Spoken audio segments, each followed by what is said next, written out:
We're live. Perfect. What's going on, everybody? Good to see you guys back this week. Yes. Man, special shout out to Dan Sinkhorn. Man, Pastor Dan, good to have you on here, bro. Pumped to have you on here. All right, and got a bunch of familiar faces. I love it.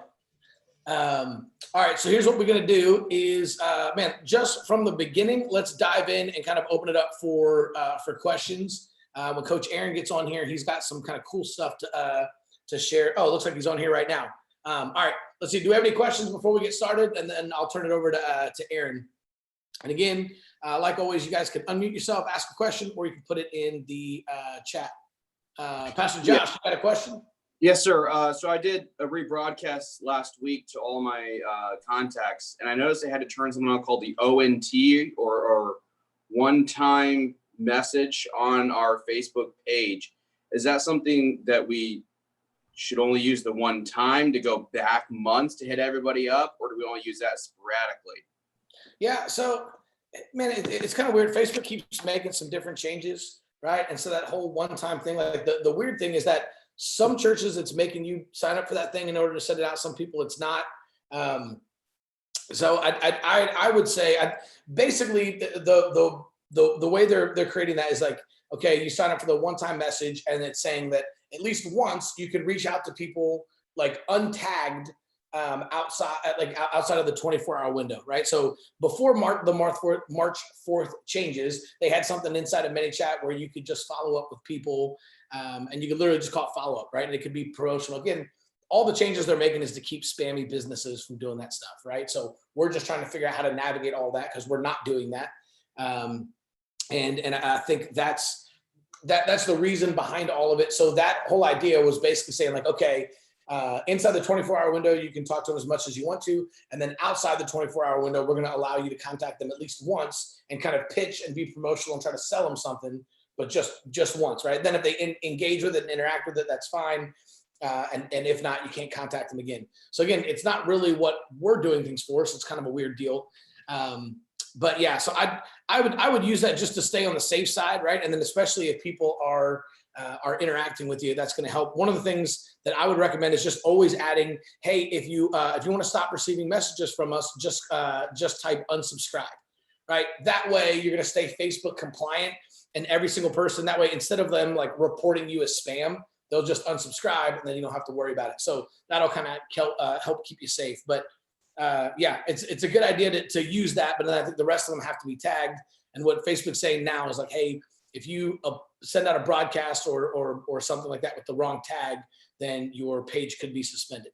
But like I said, we had that happen to a church last week, but we didn't violate the thing. So all we did was just appeal the decision, and within 24 hours, they turned everything back on and everything was good. So do you tag through ManyChat, or is there Facebook you tag them through? Yeah, through ManyChat. So you're always going to be safe reaching out to the people. Like if you ran like the live stream subscription play like during COVID, then all the people who signed up for live stream notifications, you can always contact those people with that, right? Because that's literally a confirmed event tag, because that's what they did, is they sign up for an event, right? It's a confirmed event that they confirmed. You're sending it out to them. And then some of the other ones like account update and different stuff, right? We've tried to use, but again, it's because it's built for businesses, it's just a little different. I think like following up on prayer is kind of an account update, right? Like their account with us is basically when they reached out and said, can you pray for me? And then we're just updating and saying, hey, listen, how's the relationship going? How are things going? Or inviting them to church.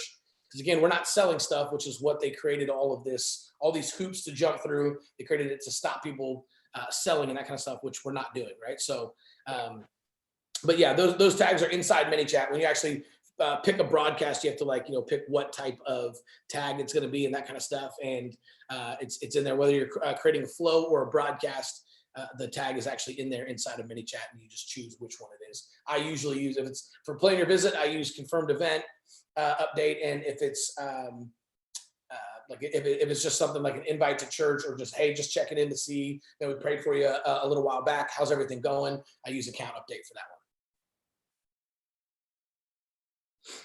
Okay, perfect. We got a bunch of people on here. Do we have any other questions about the Facebook ministry ads, or anything with ManyChat, or even anything with kind of like your comeback plan and kind of re-entry? 2 weeks ago, you guys said there's going to be an email coming out about the other 5 mini chat flows that were put into our program. Has that email gone out yet? Man, that's a great question. I'm glad you said that, Josh. I'm gonna write it out. No, so for everyone that bought like a year's worth of Facebook ministry ads, we haven't sent that out. So I'm writing that down. I'll send that out tomorrow.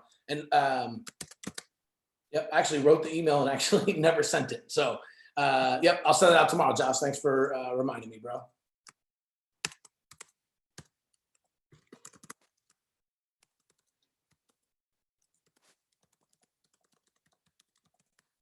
All right. All right. If we don't have any other questions, double check the chat. Yep, we don't have any questions in the chat. 3 more seconds. Any questions before we turn it over to Coach Aaron? Perfect. Everybody's good. All right.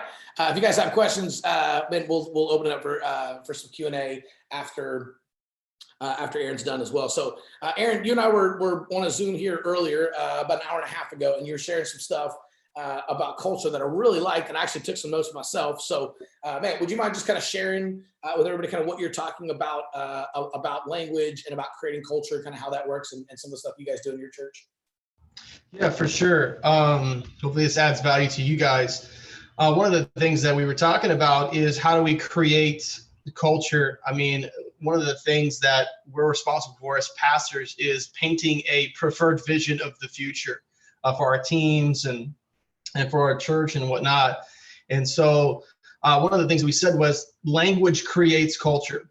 So if you haven't written that down, write that down somewhere, that language creates culture. It's not what you say, it's how you say it. How you say it matters, I would say, just as much as what you say.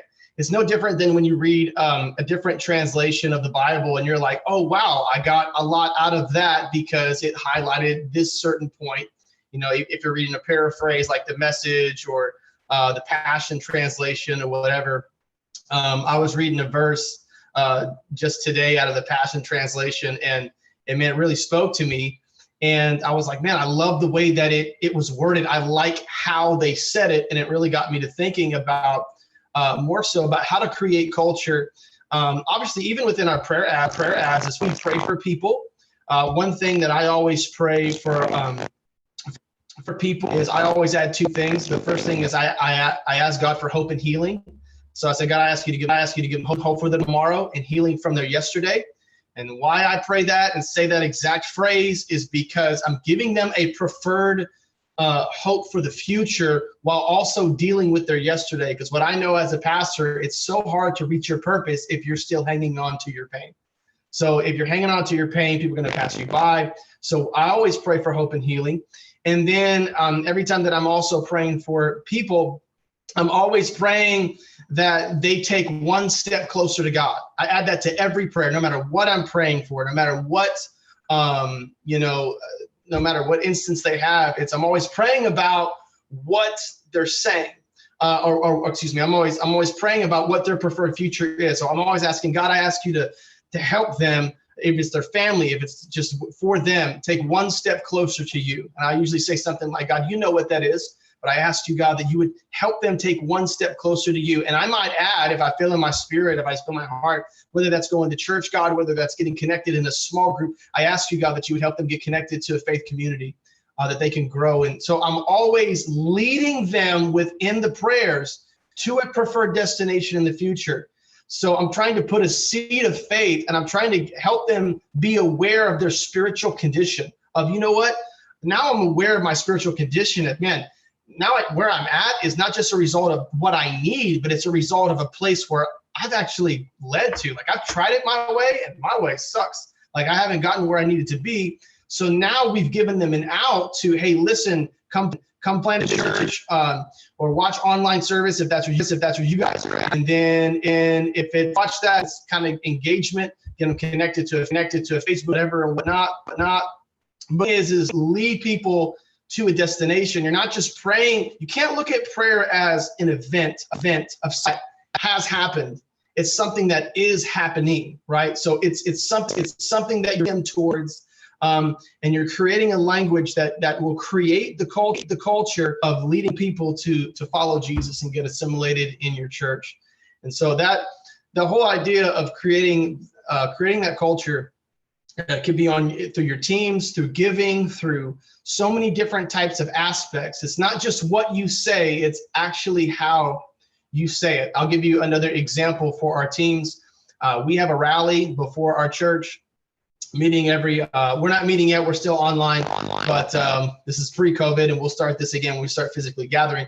We have a team meeting, and in this team meeting, we'll share a story, we'll share a win. And this is at the very beginning, like, an hour before the church starts. We'll have our whole team there. We call it the Dream Team Rally. And then I'll have either myself or one of my leaders share a story. And one of the stories, we actually had this happen where there was a toddler girl, and she was crying, because her mother knows she needs God. And so she brought her daughter to church, and her daughter's going to the class without her mom and to a place she doesn't know for the very first time. And so it's kind of hectic for that little girl. Well, we have great preschool teachers, and they calm the girl down to get them to go into class. Well, what happens is that lady gives her life to Christ during the message. Okay. And so because that happened, now she's like, oh my gosh, she gave her life to Christ, and now the girl had a great time in the classroom as well. So now they returned, and they actually became part of the church later on because of that. But what happened last week, we tell that story, and I'll say, hey, listen, I just want to give a shout out to our children's worker, Jamie. She was so gracious and amazing that she got her to go into class. And because she served, because she was willing to step outside of the box and meet the needs of people, her mom gave her life to Jesus. Isn't it amazing that when we serve, lives get changed? No matter if we're holding a sign, no matter if we're in the parking lot, no matter if we're an usher, it doesn't matter if we're, taking out the trash, and it doesn't matter if we're singing on the stage. It doesn't matter what we're doing. We all can make a difference in the giftings that God has called us, and in the places, the area of ministry. And so what I'll do is say, hey, let's give it up. And then so we'll clap for that person. And then I'll lean in and I'll say, hey, listen, guys, today, let's go make another story together. Let's go make there's other stories that are going to be made today because we're willing to do our part and facilitate the message of Christ in the areas of ministry that we have. And so when you say it like that, it's not just what you say, it's how you say it. You're creating a vision and a preferred future for your team. And they're like, man, like, yes, I'm going to make a difference today. Yeah, someone's going to come to Christ because I served. And I just think that it's that type of language that creates that culture that you want to see.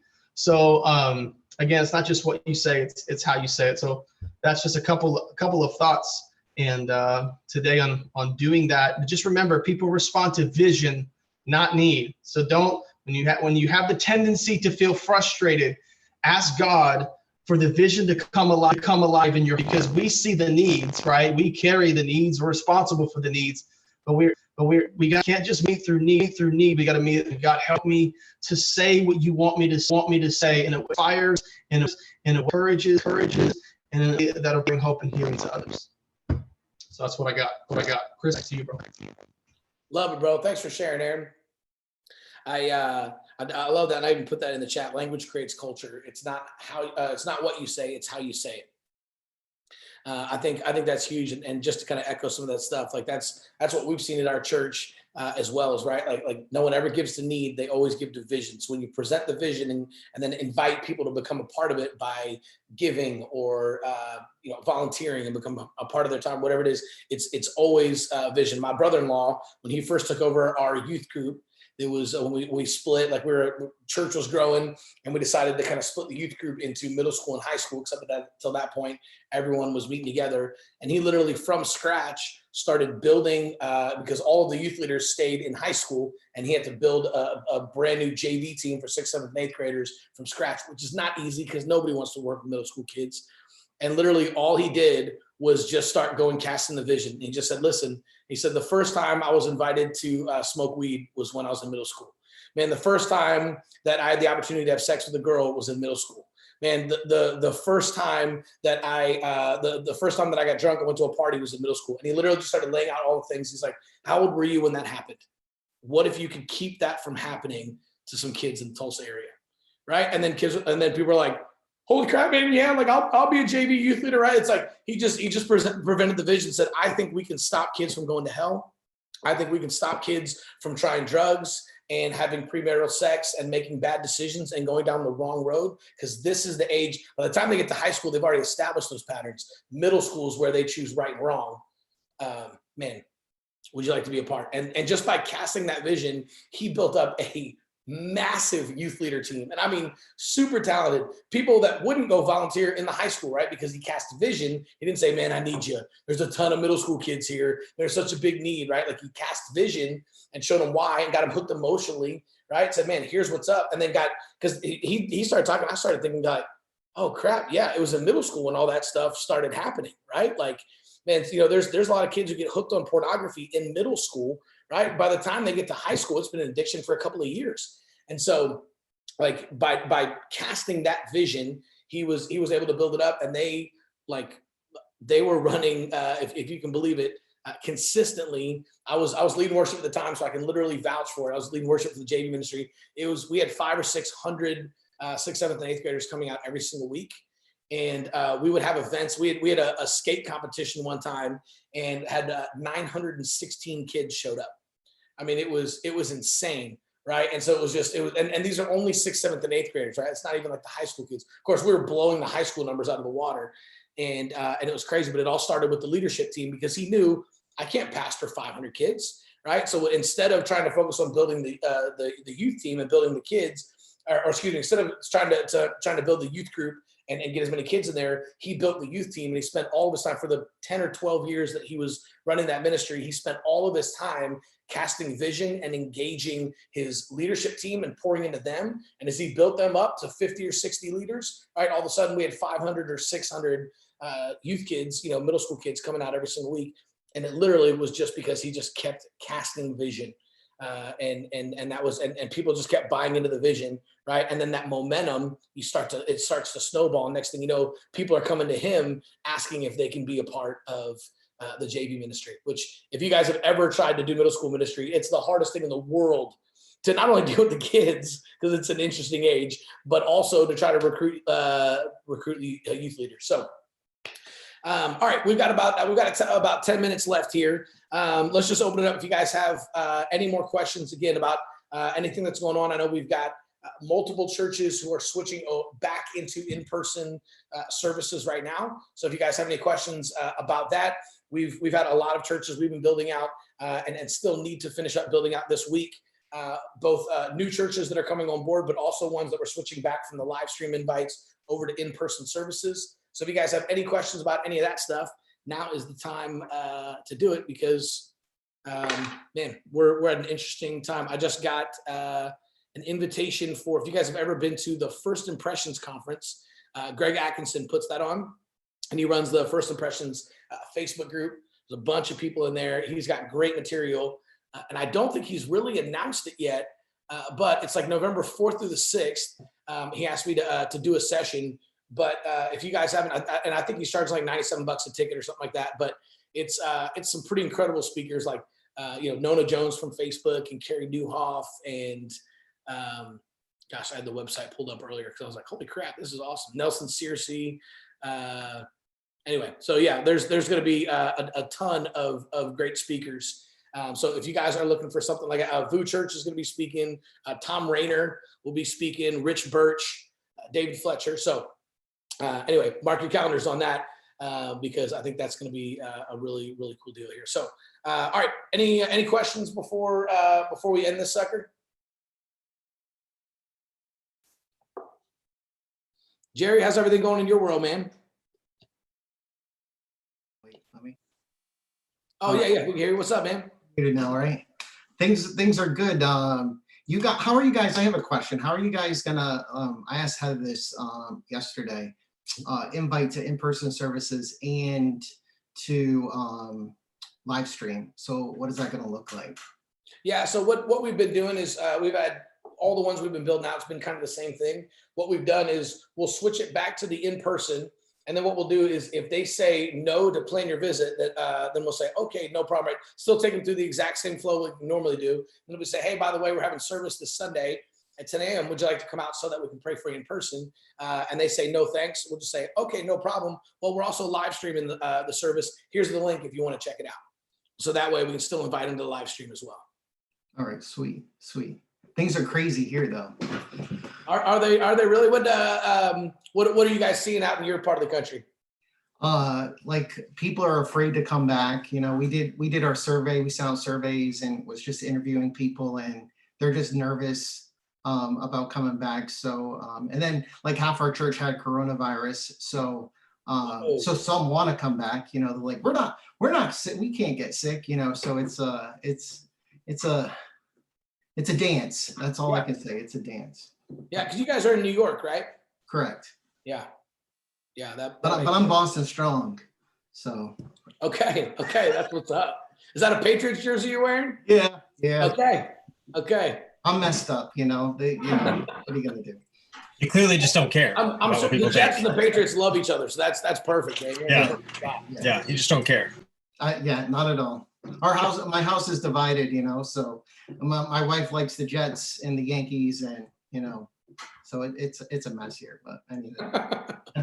Okay, awesome. Well, yeah, I saw. I was looking at the build out schedule for today, and I know you're on there, Jerry. Josh Taylor, you're on there as well with your new video ad as well. So we should have both you guys up by the end of the day. Sweet. Have all that stuff rolling. I got a question. Ours is I don't know where to start. I don't want to do the traditional model of church, the whole, you know, come and see mentality. I don't want to sound critical either. That's not my heart. I just feel like there's this movement of like home churches kind of going on. And so I kind of am looking at doing more of like a hybrid sort of model for our church. We haven't even officially launched yet. We're scheduled to launch in September, but we actually already started gatherings with our team at the end of May, actually, because I was just like, whatever, guys, let's just meet. Like, we're a small enough group, like it doesn't matter. So let's just have gatherings in our homes. We've had gatherings last, month or so. And it's been awesome. So with that kind of in the background, when I'm getting messages from people and like they want to be invited, like I'm thinking like having a network of home churches and everything. What are your like recommendations as far as having people who you don't really know from Facebook entering either my home at this point or somebody else's home? And we're thinking of having like once a month, like let's just call it first Sunday of the month, having like a large event where maybe all these home churches come together. I could talk, a little bit more, but I don't want to waste everybody's time. Do you have any recommendations or thoughts on that or anything? And I think, especially with COVID and everything going on, if that's your vision and that's like the culture and kind of like having those like intimate house church settings is what you're looking to do, I say go for it, man. As at the end of the day, man, whatever your vision is for the church, as you're building that vision, right? And people like if that's what your people are looking for, then by all means do it, right? Like find a couple of people that are willing to host those. Yeah. And that's what and your people enjoy that setting, then yeah, knock it out of the water, man. Do you think there's any concern with inviting basically Facebook leads into somebody's house, or do you have any thoughts on like I hate to use the word safety, but just inviting people who you have never met into your home? Or maybe I guess I'm verbally processing with you now, so maybe I just make like the once a month thing that I'm planning on doing, maybe just make that the front door to the getting in the church. That could be. And then Aaron, what do you think? Aaron's got an idea. What are you thinking, bro? Well, here's the deal. That's our phase one approach right now that we're still in. We started having our church members meet at houses with their close family and friends. And what we said is, you're doing it anyway. You're already hanging out with your close family and friends right now. So we just decided them to do that. As far as in like I asked all of our in-house leaders that are hosting, I said, hey, what do you guys think? And they were kind of like, I don't know. I don't know about that. So most of them were touchy on that. I don't know. I think it's like you know your leader, if they feel comfortable with that, really survey the group Maybe there could be like 2 or 3 groups that are designated that. But like completely and probably totally up to the leaders that you have doing that. So it's for a select few. So that's I'd probably be my recommendation. Going to try that. Have some where that's not going to be the case, and then maybe a couple where people are more open to that. So How large are your groups, Josh? I'm sorry, say again. How large are your groups? Well, I'm like very early still in the planting process. So like really the only group that we have is my group with our core team of leaders. So we don't have any other at this point. I think that's probably going to be part of the question you got to answer. How big are these groups? And yeah, like what Aaron said, I think that's a good idea to maybe have a designated group that might be able to do that. Maybe larger with, so like we have our community group. And by the way, I like the model. I actually think I know it's a trend or it's a push in some of our churches. But our church our group is large enough, and there are a lot of guys that most of them are armed. And so, for us, we wouldn't have any concern at all about being that group. But there are others that will, and so I think it's kind of a case by case basis. But having a designated group would probably be a good idea for that. Okay. Yeah. You might be able to do some socially distant conversations. You can actually try to find a place. So hey, like have a cup of coffee with an individual, invite them to a cup of coffee, or or whatever and whatnot, or have a specific time, or say, hey, we're going to do this in a socially distant way, and just set it up to where it meets that certain criteria, and get creative and get innovative. You know what I mean? Just try some stuff, man. You know what I mean? See what sticks, see what works. You know what I mean? That's my personality. I like try a bunch of stuff out and like, okay, these things worked and these things, totally tanked. And, you kind of evaluate from there. Ministry is just a big experiment anyways, right? Yep. That's it, man. I've been sharing this a lot lately, but I was looking at, I don't know if this is Facebook's still their mantra or not, but when they first started, their whole mantra or slogan that they live by was move fast and break things, right? And I love that, because it's like, yeah, like don't sit around taking forever to make decisions. Like, man, move fast, right? You have a decision, make a decision, do it, move fast, launch it, and break things on purpose so you can figure out what works, right? Yeah, and I just think that's one of the best possible ways to go about building anything, but especially a church. Move fast and break things. I love it. That's awesome. I'm totally going to use that. I know. I've been stealing it for like the last 2 weeks. Matthew, I know you have a question, but maybe your video isn't something you can use. Can you unmute your mic and ask it? Of course, if you can't, how would I know? This might be a problem. You can put it in chat.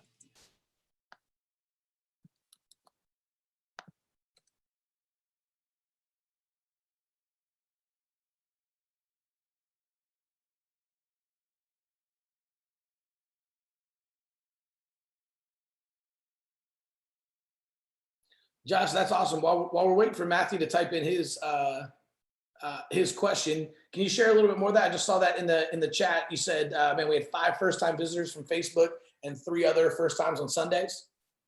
Yeah, so we had 5 first-time visitors come from Facebook ads, actually, which is how we can pray for you. The one was a return visitor, and she brought a friend with her this week after week number 2. So we're just starting to get the momentum of having our church doors back open again.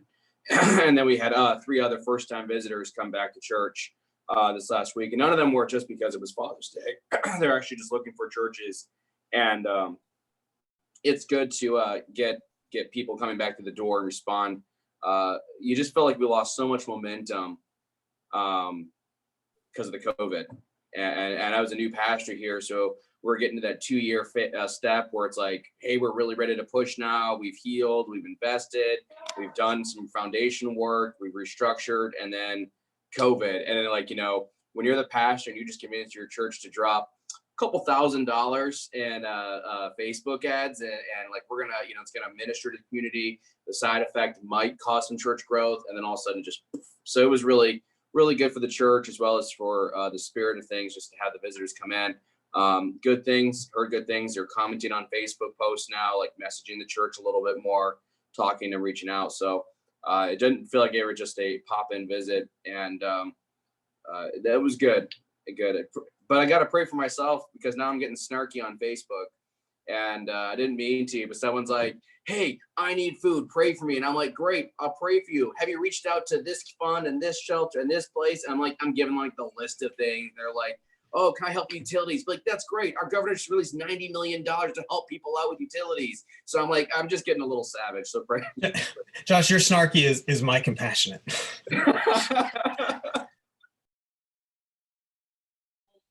That's awesome. Oh, great job, Josh. I love that, man. I don't mind the snarkiness. I love it, bro. And crushing it. Awesome to see that fruit. And I know that's kind of the cool thing is as churches are starting to open back up across the country. It sure is great to, the live stream subscribers has been great. All the ministry going on Facebook, but man, there's nothing like having new, fresh faces who are coming into the church and visiting on Sunday. And they're like, yeah, you prayed for us on Facebook, right? It's like, there it is. Awesome. All right. So let's see. We'll take. We'll answer Matthew's real quick here, and then Caleb, can you pray for us? We'll get out of here. So Matthew's just saying, phone issues. That's why I was having trouble asking the question. Prayer seemed to really slow 3 to 4 days ago. Just wondering if that's normal. Hasn't increased yet. So obviously there's an ebb and flow to the prayers. Yeah, like Josh was just saying, like they're up and down. We'll take a look at your account and make sure everything's good to go. But unless you change something, right? So like if you go in there and reworded something, then that basically just like stops all the momentum and sends Facebook's algorithm into a tailspin. And next thing you know, it goes real slow again. So unless that happened, it's probably just the normal ebb and flow of Facebook. But we'll jump into your account, take a look, make sure everything looks good. All right, so let's do it. Caleb, can you pray for us? And then man, we'll get out of here and we'll see you guys next week. Heavenly Father, thank you so much, Lord, for this time that we've spent together talking about working for you. Lord, I pray that you would strengthen your church, strengthen the men and women here and all the leaders around them to be more effective in helping as many people as possible realize how loved they are, how much you love them, Lord, and what you've done for them, and help us, help these churches be better at reaching more people. Lord, help us as we try to develop these systems and even more innovations. Help us to create those things so that they can have the largest impact they could possibly have for your sake. Lord, we want heaven crowded. Lord, we thank you that you protect our families. And I pray, Lord, for continued wisdom for them as we navigate all these different interesting obstacles and new things that we're facing. Lord, protect our families. And we love you. In Jesus' name, amen. All right. Awesome. Good to see you guys. Have a phenomenal week. If you need anything, just send an email over to heather@churchgrowthagency.com. Otherwise, we'll see you next week. Hey, Chris, I got a quick question for you. Yeah, what's up, man? I'm part of a group called the Idea Network.